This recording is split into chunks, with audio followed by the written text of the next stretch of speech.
Welcome to the Live to 110 podcast. I'm your host, Wendy Myers. You can find me on live110.com. Today I'm interviewing Mikki Reilly of fitnesstransform.com. Mikki's the author of Your Primal Body and is going to share with us how she transformed her life and her body with the Paleo diet and how you can transform your body using her 5-step Primal Body Program. But first, I have to do my dreaded disclaimer. Please keep in mind that this program is not intended to diagnose or treat any disease or health condition and is not a substitute for professional medical advice. The Live to 110 podcast is solely informational in nature. Please consult your healthcare practitioner before engaging in any treatment we suggest on this show. If you're interested in shedding a few of those holiday pounds, I know you got a few, I just put a new and improved version of my Live to 110 by Weighing Less e-guide on the site. So if you want to learn about the latest science on weight loss or the modern paleo diet, my version of paleo, go to live110.com and sign up for my free 35-page Live to 110 by Weighing Less e-guide. Today, I'm really excited to have our guest, Mikki Reilly, on the show. She's a certified strength and conditioning specialist and has a master's of fitness sciences from the International Sports Sciences Association. Well, that's a mouthful. She recently became a Russian kettlebell challenge certified instructor because she clearly enjoys lifting really heavy objects, unlike myself. And she used to be a competitive bodybuilder, competing in the prestigious NPC's Excalibur and Iron Maiden bodybuilding championships, taking 4th place her first time out. She's a writer and fitness blogger for her site, fitnesstransform.com. She's had many articles published in magazines and trade journals.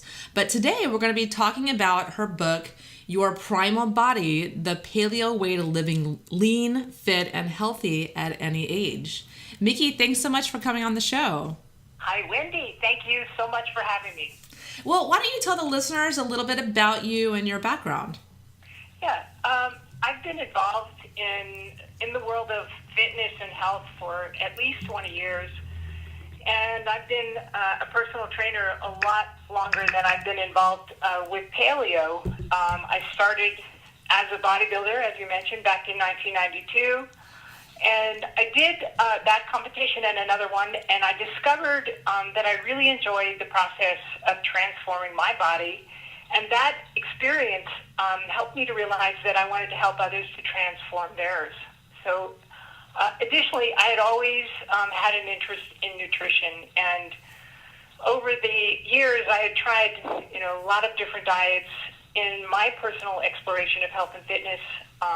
Some of the diets were macrobiotics, vegetarianism, which I did for 7 years. I was low fat, which is actually how I dieted down for my bodybuilding shows. I did the Zone by Barry Sears. I tried low carb by Dr. Atkins, and I actually experienced them, long enough to really know the benefits of each particular approach. But it was while I was working on my degree at the University of California here in Santa Barbara that I discovered the work of Loren Cordain, his research and the paleo diet, and it was, for me, the best I had ever experienced with any diet that I tried. So then, after completing my degree, I discovered the work of Art Devaney. And while Cordain had stressed mostly diet in his research, and he only briefly touched on exercise and movement, Devaney, he put together a holistic approach to health and fitness that included both diet and exercise, which really appealed to me. And so these two, Cordain and Devaney, were the first to influence me in the direction of paleo. Before I had discovered Devaney's work, I had already moved from a focus of bodybuilding exercises where you do isolation and compound movements, just totally to build muscle for aesthetics, to a program where I was doing more high-intensity intervals and functional strength training. And just based on the research that I was reading, but what happened was that Devaney's theory gave me a context for what I was doing in my training, and he basically confirmed that I was on the right track, which was pretty exciting. So that's kind of what led me to here and writing my book. Well, so you outline a 5-step Primal Body Program in the book. Can you explain your program a little bit? I really like how your book it's very focused on the fitness aspects of health. You want me to explain the program a little bit? Yeah. Okay. Well, the program is a 5-step program, and each step basically builds on the previous step. So the first step is that you want to get the inflammation out of your body because it's going to help you to move better. So step 1 is eat the anti-inflammation primal diet. And most people, the modern diet of high carbohydrate foods causes a lot of pro-inflammatory hormones, and so it really inflames the body and can lead to a large number of diseases. Because the primal diet that I recommend is naturally low in carbohydrates, it reduces the elevated insulin levels in the body, and it's also high in omega-3 and the anti-inflammatory essential fatty acid, and it's low in omega-6, the pro-inflammatory essential fatty acid. So it improves your omega-6 to omega-3 ratio. And so this diet is very effective for reducing chronic levels of inflammation in the body. So the second step, once people have gotten the inflammation out of their body, is to supplement with the Super 6, I call it, or the supplements that I recommend to improve their nutrient density. So nutrient density is the actual vitamins, minerals, and other essential nutrients contained in food. And paleo anthropologists have, examined the food that our ancestors ate 40,000 years ago and compared it to the foods that we eat today, and they found that the nutritional density was much greater 40,000 years ago. So my choice of supplements is based on what our modern bodies need to best replicate the nutritionally dense diets that our ancestors ate. So the third step, so now you've gotten the inflammation out of your body, you're starting to improve your nutrient density, and then you want to remove some of the restrictions and adhesions and other areas of your body that might need to loosen up so that you can move better. So the third step is to restore your muscles to pain-free movement. And this step involves like self-myofascial release with a foam roller. And so you're basically rolling on different parts of your body to reduce scar tissue and adhesions and, decrease the tightness of muscles and improve your overall mobility and range of motion, so that the result is that your body is now ready to move. So the fourth step is build muscle with primal movement. And functional strength training is an approach to fitness that emphasizes full body movement. It's where you're standing on your feet, like the movements of early humans. And it's not really about isolating muscles, which is what people have been doing since the 1970s when Nautilus was designed. But it's more about doing full body movement. So functional exercises prepare you for the activities of your daily life. So, for example, stepping up on a bench with dumbbells in hands and then pressing them overhead, might prepare you to, step up on a chair and put a box on a shelf. So the idea is to work against the resistance in a way that translates or transfers to a specific movement in your life. And that's the basic, the essence of functional training. And this approach emphasizes the 7 primal movement patterns, which are distinct movements that physical therapist Paul Sheck identified that would have, our ancestors would have had to be able to perform them, basically effortlessly to survive. And the 7 movements are squat, lunge, bend, push, pull, twist, and gait. So now people are moving, and the next step, you've gotten them healthy, their movement patterns are good, is to kick it up a notch and to kick up the metabolism. So to burn fat and to build strength at the same time. So basically, the movements of early humans were predominantly high intensity, involving bursts of explosive movement, rather than the kind of slow, long distance aerobic activity that's so popular with most exercisers today. And another approach to this type of training would be to perform resistance training exercises like body weight exercises or kettlebell exercises in an interval fashion with time sets. So that, in a nutshell, is my program. Yeah, I'm definitely on step 5. I need to kick it up a notch. Badly, especially after Thanksgiving. But so what is the paleo diet for any listeners out there that may not be clear on what that means and what kind of food it entails and its benefits? Sure. Paleolithic, the word paleo means old, and lithic, it means stone. So Paleolithic stands for the Old Stone Age. And the Stone Age began with the invention of stone tools, which happened about 3.5 million years ago. And it lasted up until the agricultural revolution, which was 10,000 years ago. So during this time, all humans were hunter-gatherers. And the foods they could consume were foods they could hunt, gather, forage, or fish. So obviously, there were no processed foods. And they came about as a result of the Neolithic and Industrial Revolution. So the contemporary paleo diet mimics the food groups that our ancestor hunter-gatherers ate. And the food groups that they did not eat, they didn't eat cereal grains, they didn't eat dairy products, there were no domesticated cows, and all the processed foods that we eat right now, basically, they come from cereal grains, dairy products, vegetable oils, and refined sugar. So if you put those, food groups together, you can call it what you want. You can call it a piece of pizza. You can call it a croissant.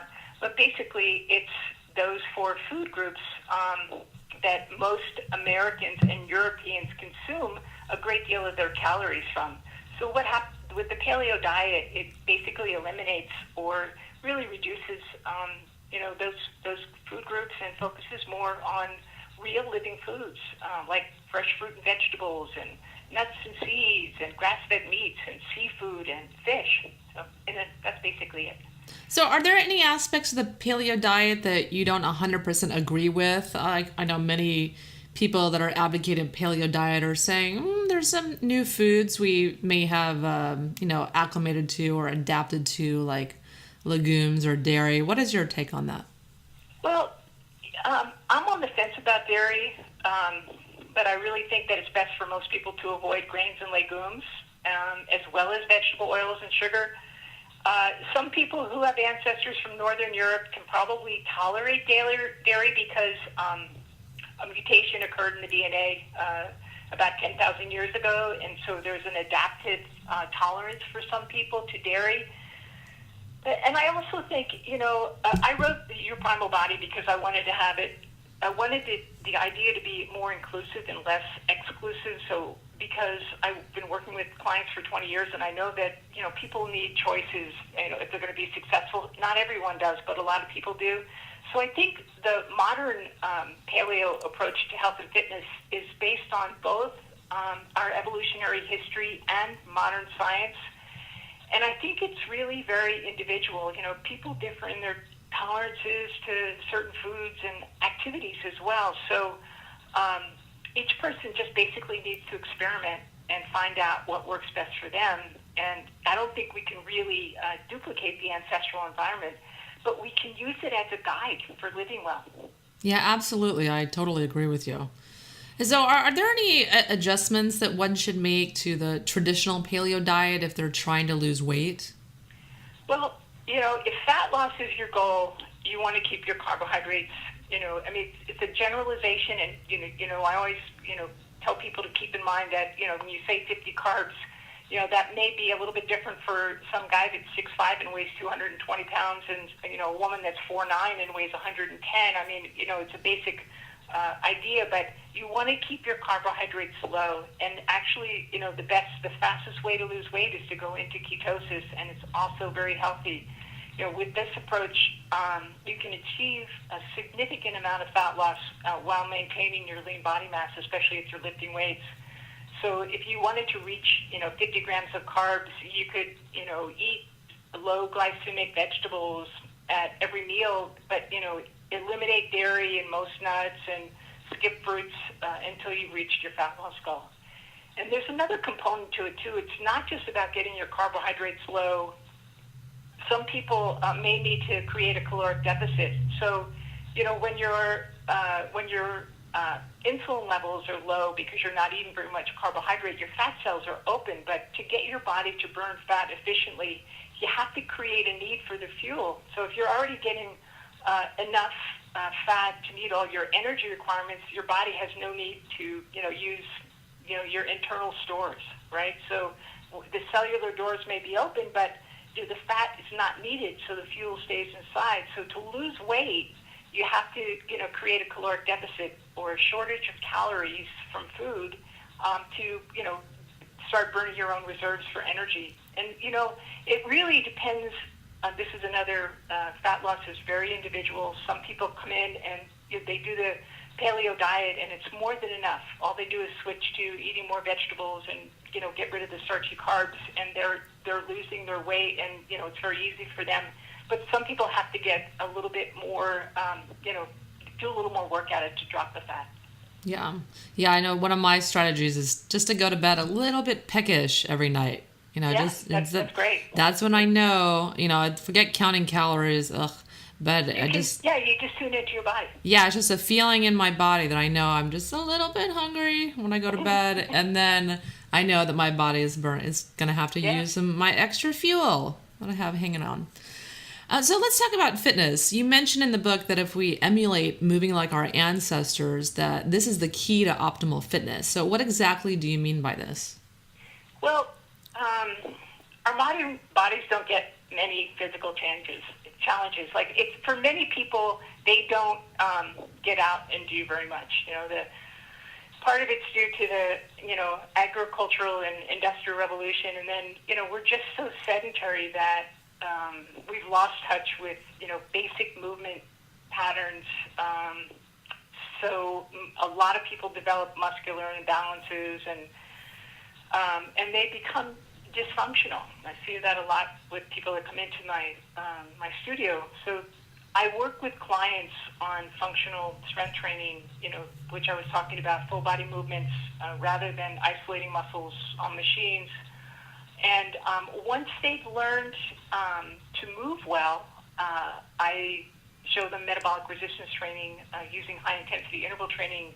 And together, functional strength training and metabolic resistance training provide the closest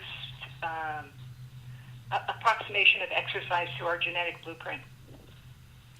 So how do you design a fitness routine for your clients that emulates how our ancestors moved?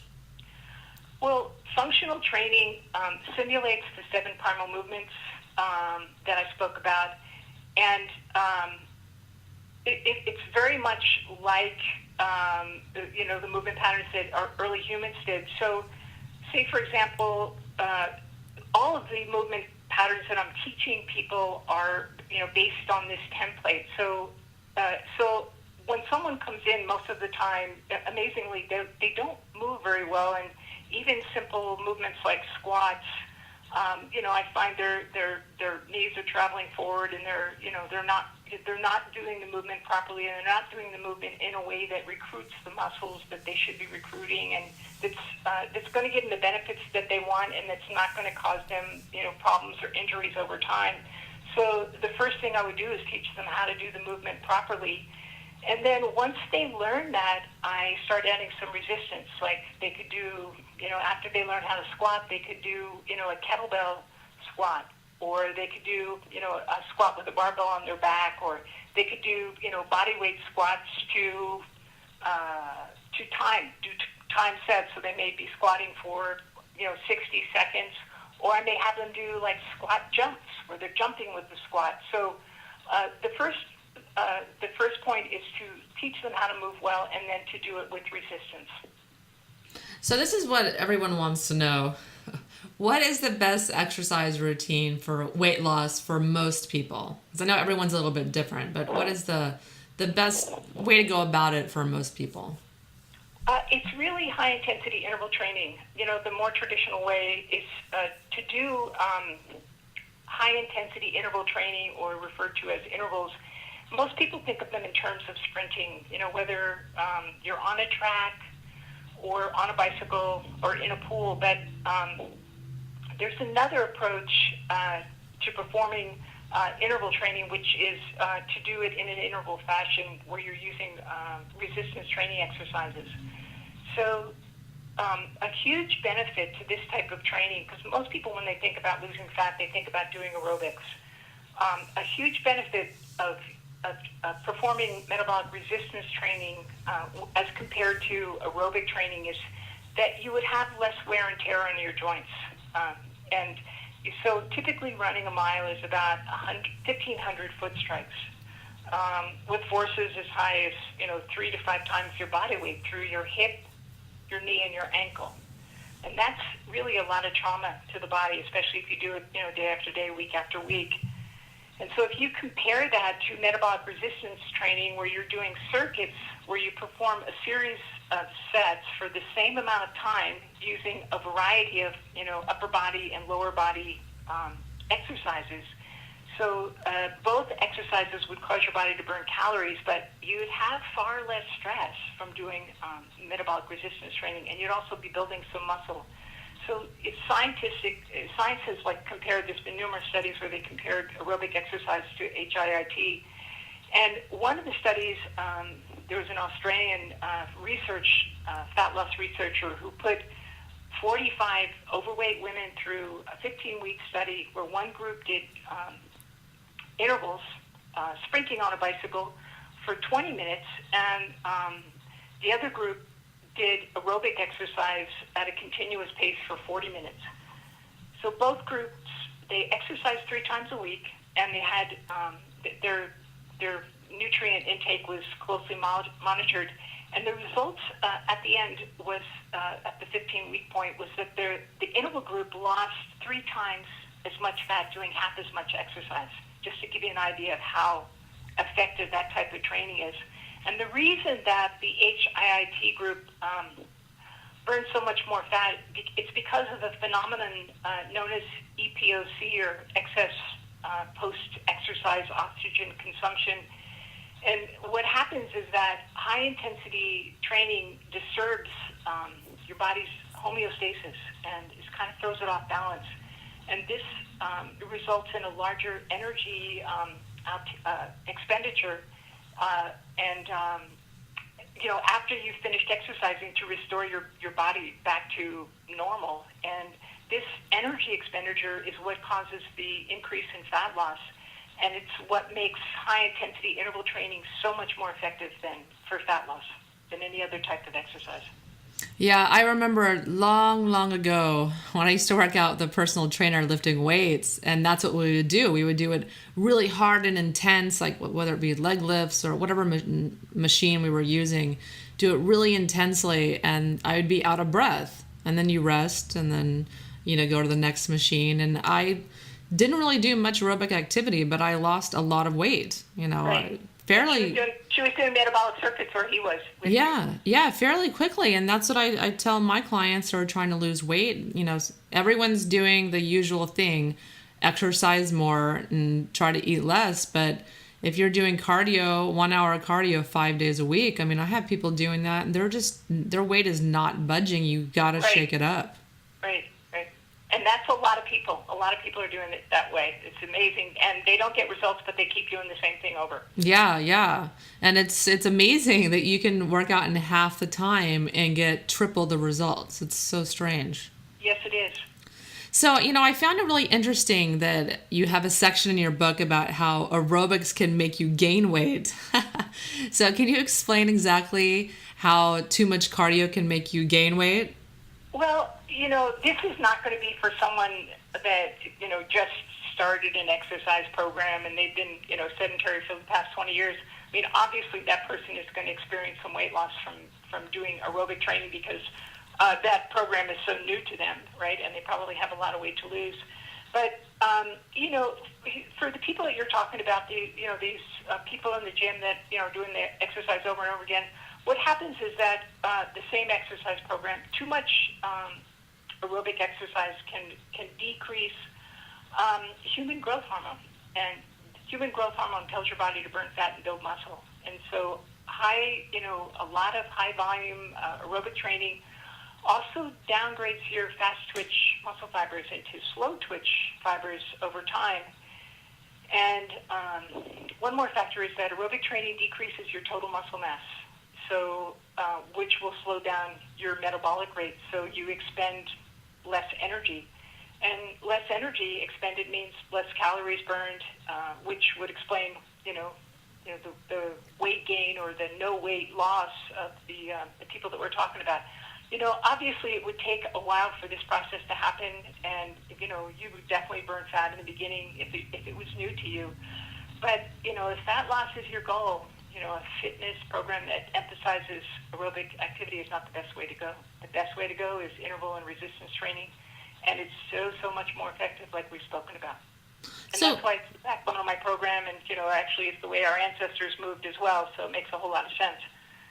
So how often do you think people should be working out, and how much is too much? It's all very individual. I have people that come in 3 times a week, and sometimes 4, but 4 is usually excessive.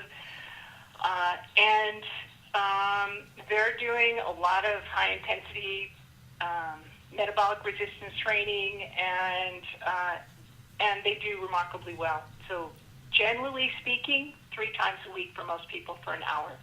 Okay. Yeah, and I think once you get in that gym or wherever you're working out, you got to just hit it as hard as you can and intensely and get the most out of that, 30 minutes or an hour that you're doing.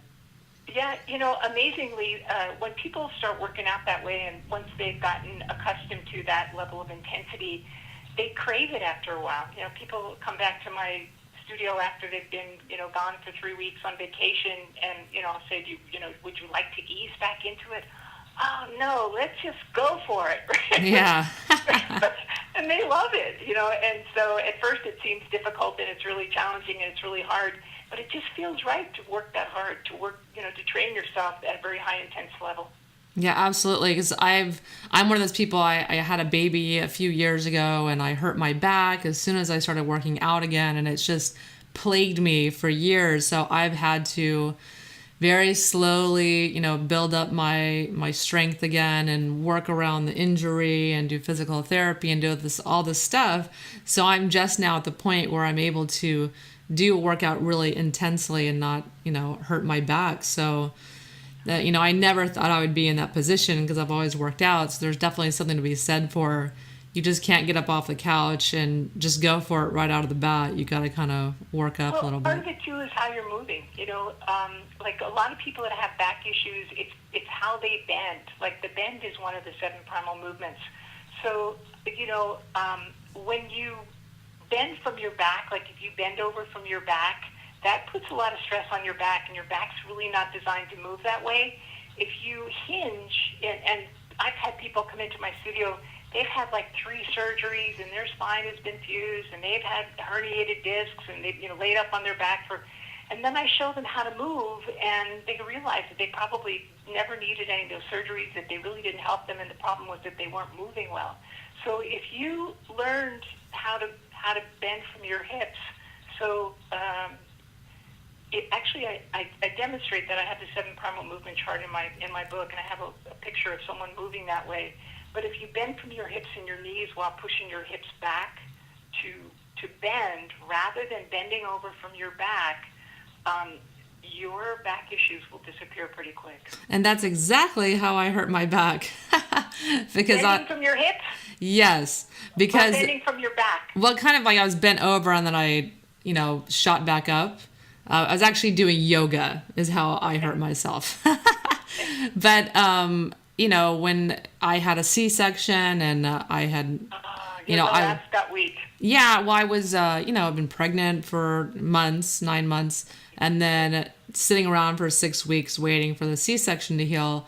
I had no stomach muscles, just non-existent. They were totally atrophied.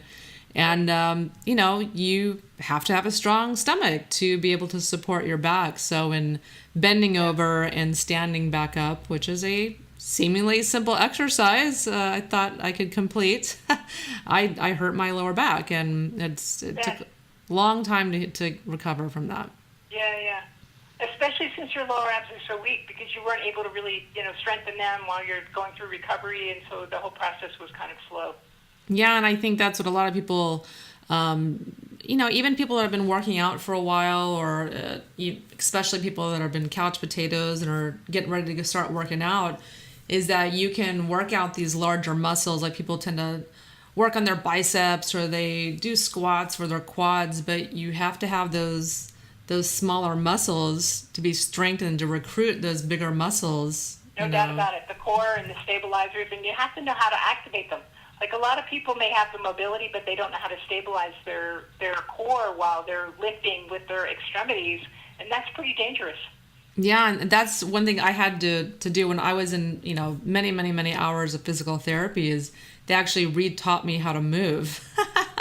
Right. I had to... Yeah. They taught me how to walk properly, how to hold my back and my shoulders when I'm walking, and how to do this exercise properly. And it took a long time to really get in touch with my body and figure out how to recruit properly and how to move properly. It's very strange. Most people need that training. It was kind of that was the silver lining of your injury, was that you paid attention to your body and learned how to use it properly, and now you probably will never have an injury again. Yeah, I did that for sure. Hopefully not. Right. But I'm going to be doing some high-intensity interval training soon, so hopefully I don't re-injure it. Sounds good. Let me know how it goes. I'm planning it. So I have a question that I like to ask all my guests. What do you think is the most pressing health issue in the world today? I think the single greatest threat to our physical well-being is inflammation. Since the 1990s, you didn't hear about it much before that. There was study after study showing that chronic inflammation is involved in, every disease of civilization. So cancer, diabetes, coronary heart disease, arthritis, Alzheimer's, autoimmune diseases, and even, chronic fatigue syndrome. So Barry Sears, author of The Zone, he wrote about how the modern diet is linked to chronic disease in his book, Toxic Fat, When Good Fats Turn Bad. According to Sears, over the years, like the past few decades, 3 distinct dietary factors came together to create what he calls the perfect nutritional storm. And the 3 factors were an increase in the consumption of refined carbohydrates, which causes high insulin levels, and an increase in the consumption of vegetable oils, and which are pro-inflammatory and inflame the body, and a decrease in the consumption of fish oil, which is high in the anti-inflammatory omega-3 essential fatty acids. So Sears says that when you consume an excess of cheap carbohydrates, refined carbs or whatever, and vegetable oils together, the increased levels of insulin from the carbs causes the omega-6 essential fatty acids from vegetable oils to produce an inflammatory hormone, arachidonic acid, and he said this is what it's like. It causes a constant low level of inflammation in the body, and he said it's what develops into chronic disease. So he theorizes that it's the inflammatory hormone arachidonic acid, which is really the underlying cause of chronic disease. So it basically all the inflammation that we see that is causing people to have a lot of the chronic diseases and illnesses that out there that are so prevalent today, caused by their diet. Yeah, I totally agree.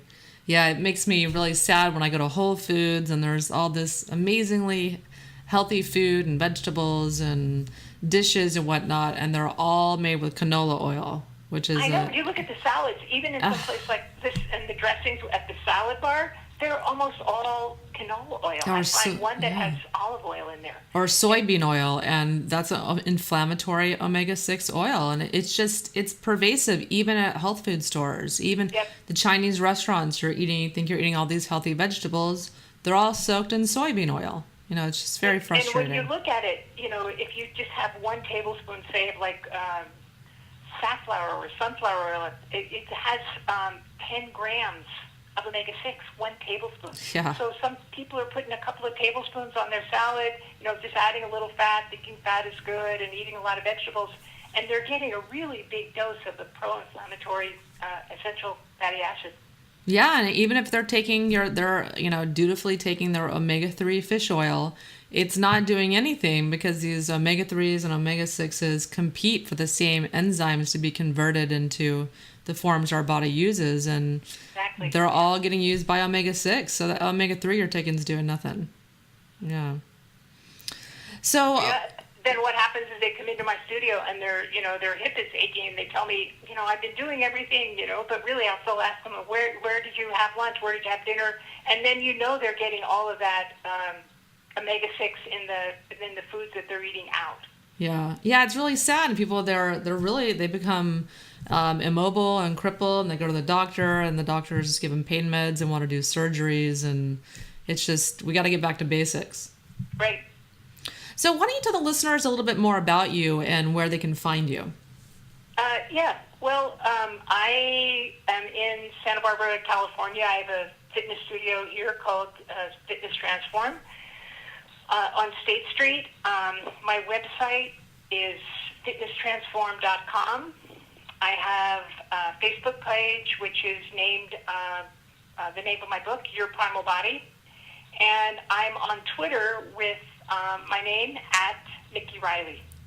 And what kind of services do you offer? Someone comes to you, obviously they can do fitness. Like what kind of things do you do with your clients? I do one-on-one and semi-privates, so 2 or 3 people together, and I offer small group training, which is 4 to 8 people. So I really focus on the individual. It's not big boot camps, but even when I'm training people in a small group where there's 4 to 8 people, everyone gets a lot of individual attention. I train them, not so much all the same way, but all kind of uniquely within the group.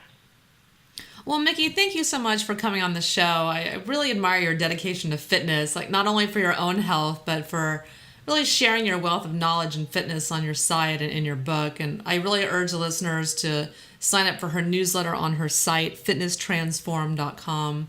And I love that your book is, different from other paleo books, and that it really focuses more on movement and exercise. And there's lots of exercises and routines that one can do in the book to transform their own body. And there's so many great fitness tips in the book. It's really good. Thank you, Wendy. I really enjoyed speaking with you. Yeah, it's very nice to meet you. Okay. All right. So listeners, if you want to learn more about the paleo diet, weight loss, or how to do a serious detox, you can find me on live110.com. You can follow me on Facebook and Twitter at I Will Live to 110. I'm also on YouTube at Wendy Live to 110 and on Instagram and Pinterest at Live to 110. So if you like what you heard on the show today, please give the Live to 110 podcast a review in iTunes. I'd appreciate it so much. And thank you, listeners, for tuning in. Remember, you must actually get out there barefoot in the sun and grunt and sweat to get a caveman workout.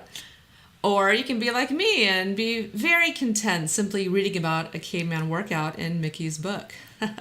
So thank you so much for listening to the Live to 110 podcast.